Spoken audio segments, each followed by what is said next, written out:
Filming videos with you feels more awkward than real life. I don't know why. We need to sit down and film this video because we got some news about baby girl that we thought we should share.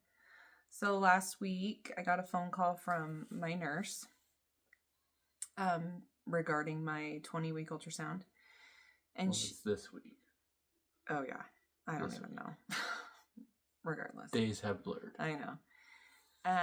Regarding my 20-week ultrasound, and she said that in the ultrasound they found a few concerning things. One of them being, they said the baby had edema in her legs and feet, so swelling in her legs and feet. And the other thing they said was that she has an abnormally small chest cavity. So she needed to refer me to the maternal fetal medicine at the hospital. And she said they're about 4 weeks out, but they're going to look at what, we've got, and then they'll call you. And like not even an hour later, they called and they were like, we need to get you in tomorrow morning for a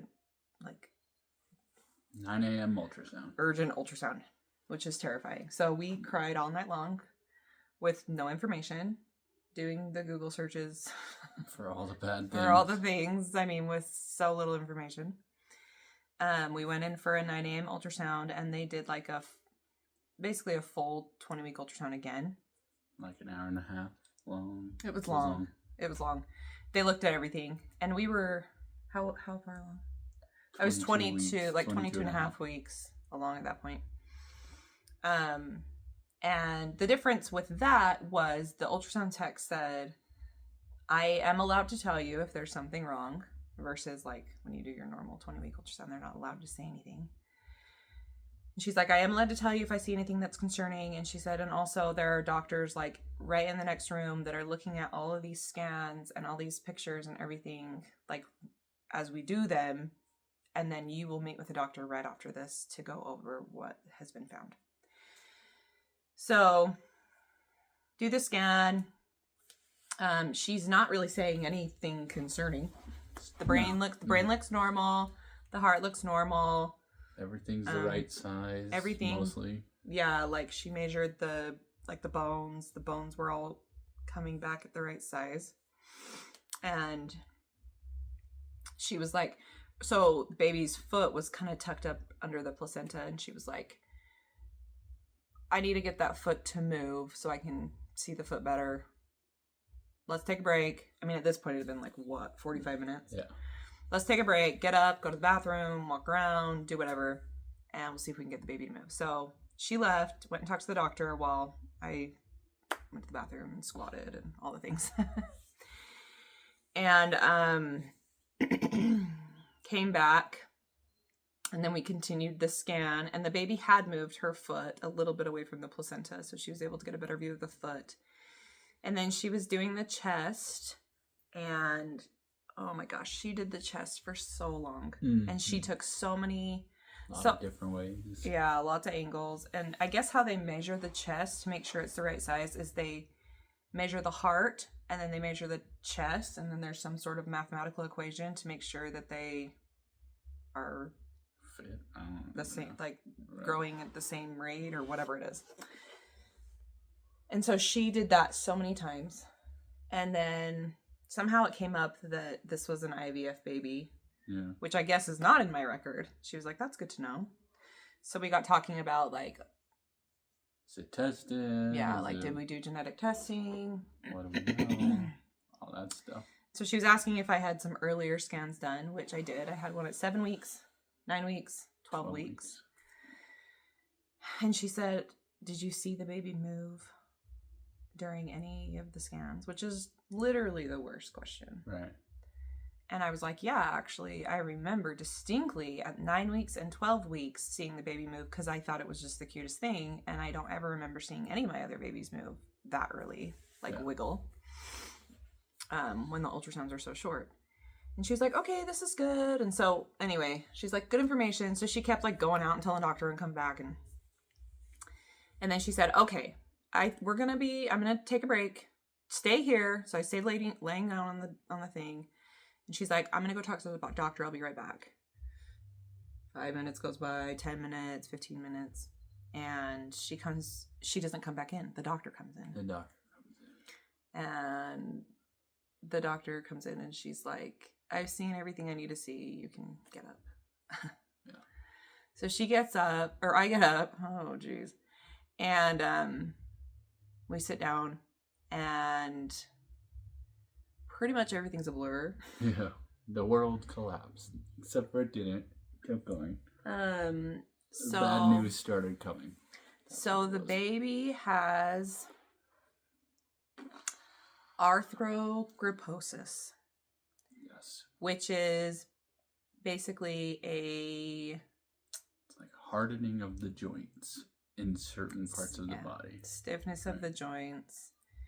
And she said your baby does not move her arms. So she doesn't move her arms. Mostly I think from her elbows. Like elbow. Yeah, her arms have been up like this stuck like this in all the ultrasounds, and she hasn't moved them. Right. Which babies like to put their hands by their faces, but it's cute, but it wasn't cute. Yeah, anymore. She doesn't move her arms. She doesn't bend her knees, which I'm not really sure how they know that, but yeah. Apparently she must not be tucked up in a ball. She must be have straight legs. Which if you look at an ultrasound, it doesn't really make sense because they show the one of like the gender reveal and it looks like she's kind of seated, but that doesn't. I don't know how to read an ultrasound. I know. You just don't know. Like, we're obviously missing something. Well, and her legs don't bend at the knee. Yeah, they said she has club feet. Mm-hmm. She's missing a toe on one of her feet. And her hands are in positions that are not usual. I don't remember that. She said one is like this, and then one is like this, which may or may not move. We don't know, but like. So, but she has fingers. Yeah, fingers. We did see her mouth open and shut, but like during the ultrasound, remember that? Mm-hmm. They did. I remember them looking at her jaw because the jaw can be another joint. They said that she does not swallow and pee out the fluid enough. Like frequently enough. Which I guess is all part of this. Because that's how the lungs develop, is through that cycle. There was so much information. I'm sobbing at this point. Mike is trying so hard to keep it together to actually like hear the information that was being given to us and try to ask questions. I was hysterical. Mm-hmm. Like I couldn't even breathe. She told us that so arthrogryposis can affect like the lungs and the breathing, but also the baby. This is a little where we're confused. We're going to get some clarity on this, but because her arms are like this, her chest has not been able to grow, which is why she has a small chest. And because her chest is small, like very small, her lungs will never develop to the point where she will be able to breathe outside of the womb. That's how we understand it. That's how we understand it. We're not sure if that's the complete information. Like, her lungs can continue to develop, but they won't be at a rate that will be suitable long term. Like, if she's and then all of it complicates because with delivery and things like that, with a stiff arm, stiff leg baby that gets bigger, it complicates delivery. Yeah, so she said, if you wait too long, because the baby is going to keep growing. Right. The baby's like mentally healthy. The heart's physically healthy aside from it's like this broken body, basically. Right. Which brings up so many issues for me mentally and emotionally. Because I'm like, what did I do? And the doctor, that was one of the first things she said when she came in. She goes, this is not your fault. Nothing you did. Right. But I still I think that's just normal. Yeah. Anyway, so then that complicates delivery, whether or not she has to be born via C-section or otherwise. and how they would be able to cut me with the C-section. Normally they do side to side, but it might have to be up and down. So many things. And we were trying so hard to ask questions, but it was so much. We did ask, like, can this change? She said no. We asked, like, what does after delivery look like? And she said, if she is born alive, she will live for a few minutes up to 1 hour, like max. Unless we did more palliative care to extend that, right? Like, she was like, you could put her on a breathing machine and keep her alive longer if you wanted more time. It's basically like the idea of like pulling the plug, you know, like. Right. The doctor didn't seem to think that there would be any extended life after birth, especially if the baby was on her own. And then even if we put her on medical devices, like, she wouldn't ever get off of them and live, basically. So it's like you could put her on them and extend it, but it's not going to help long term. So babies that have arthrogryposis can totally live normal lives, meaning like the length of their life can be normal. They can speak, they can talk, they can, you know, their brain is functional, everything. It's just their body. So they would have to have lots of surgeries to fix things, and the earlier you begin all that, the longer they can live. But the problem with our baby is lung development. The lung part of it. So we don't know what that means, really, is where we're at. We don't know. We have a follow-up appointment with another doctor, an even more specialized doctor. Another ultrasound. Which, you know, I feel really good about, because I will take as many opinions as I can get. You know, when we first were sitting down with that doctor that did, and I respect her, and she did a great job, and she was very, very kind. Yeah. But she was very much like, death sentence for your child. Right. And so we left that appointment the other day. How many days ago was that? 3. 4. Something. I don't know. We left that appointment 100% thinking our baby is dying. Yeah. No life. We'll be dead. She will either. And the doctor did say her heart could stop beating in utero, or she might be born alive. Right. I mean, but we left that appointment thinking 98%, 99% chance death is what will occur, whether it's before birth or immediately thereafter. That's the way it was presented. And don't let this facade fool you. We sobbed that appointment was at 9 a.m. We sobbed that entire day. Yeah. Luckily, Nana had the kids, and we just sobbed all day. And all night. and then the next day. And then, you know, start to compartmentalize everything. And every day we get farther away from getting that original news, gets a little easier to keep, at least, like, compose ourselves. Yeah. Today we were Googling a little bit more, and we're just we have so many questions, and we're just not really sure if we can have hope or not. Right. You want to be optimistic and realistic at the same time, and those don't always mix together. Yeah. So we don't know. We don't know what to believe or where we will end up. And I really don't know what's harder. I'm not really sure if it's harder to, like, accept it and just have that, or if it's harder to have hope and then it gets crushed. I don't know. Yeah. It's all really bad. And that was another thing the doctor said. She said, all of these options suck. Yeah. They do. This condition can be genetic. It may also not be genetic. They have to do an amniocentosis something to do that. She said, we can do that today. And we were both like, no. Like, we felt like we just could not make any decisions day of, because we were so emotional. But they would do that to genetically test to see if this is genetic, which is good information because we do still have one embryo left. And she's like, you'll want to know if this is genetic for the purposes of those other embryos, or that other embryo. Well, I guess I have multiple. But she said because you cannot test an embryo for this, it would destroy the embryo.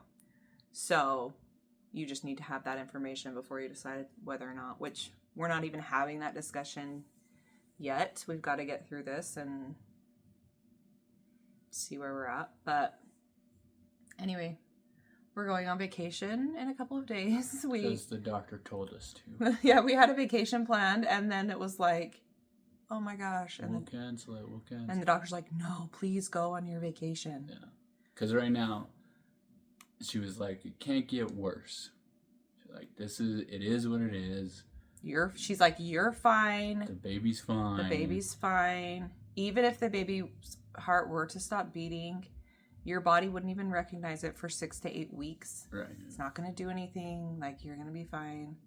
So we'd already booked it. And I mean, we're taking the kids, and we didn't want to disappoint them. I don't know. It's also hard. And honestly, it will feel good to kind of just get away. And not that I can get away from these thoughts and stuff, but just not be home.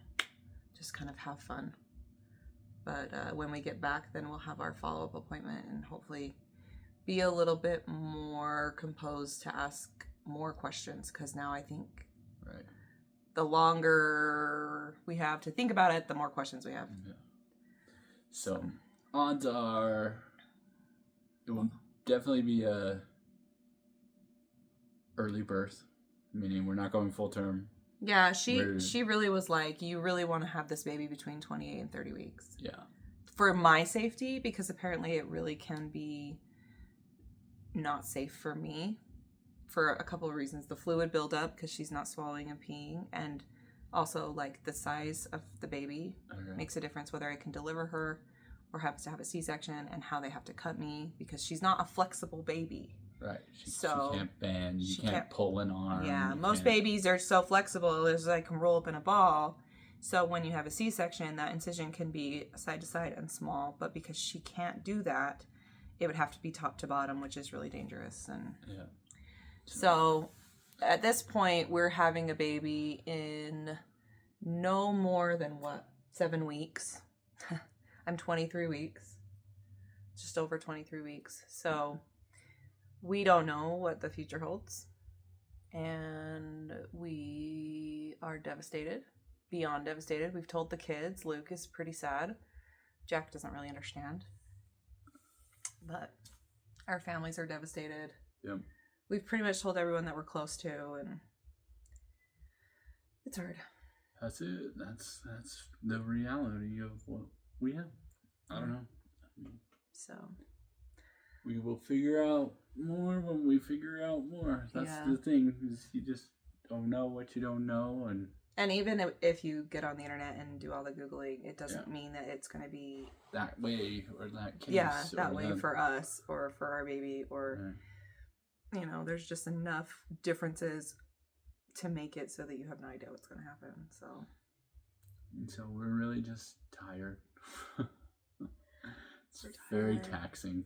To have to think about this, to potentially plan a funeral or a memorial service when you didn't think that was going to happen, to this plan, if it's not that way, then you plan for a handicapped child, which is a different, it's just a lot to mentally think about, and you just get tired of thinking. It's a lot.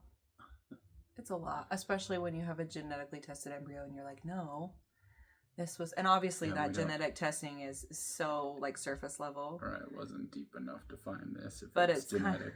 But you really are kind of like, no, I did genetic testing. This is supposed to be a perfect baby, And and the odds are 1 in 3,000. Which they say is rare, but it's 1 in 3,000 live births. That's what I saw. I don't know. No, I saw that. Oh. It's 1 in 3,000 live births. So 0.00003. It's definitely a different statistic for how many babies are diagnosed with this while in utero. Could be. So Anyway, that's all. That's an update that we would never expect or want to give. Yeah.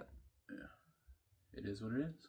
So we will accept it and try to find a path forward, whatever that path may be. That's what we'll find. So, yeah, that's all I got.